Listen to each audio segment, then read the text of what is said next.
Hi, my name is William Smith. I'm with Green Power North Carolina, and we wanted to show you our take on a Trex Pergola. Green Power North Carolina was actually started in 2007. We've been doing unique solar designs. It's kind of been our bread and butter.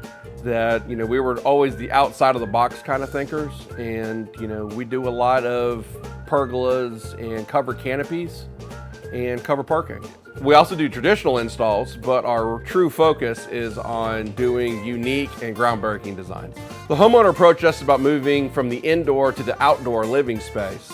We contracted Trex Pergola to see if the structure could support the solar panels that we needed. Turns out that it could.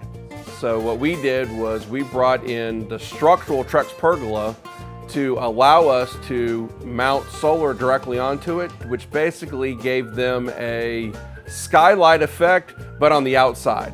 And then we took it one step further and screened it in also. So the installation took about a week. It was rather seamless. We also had panels up in that time.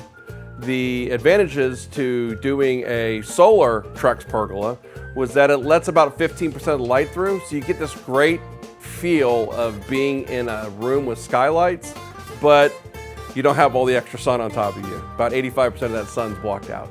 The homeowner truly enjoys the outdoor living space, but she also really enjoys being inside in the air conditioning when she opens her monthly utility bill, and it's only $13.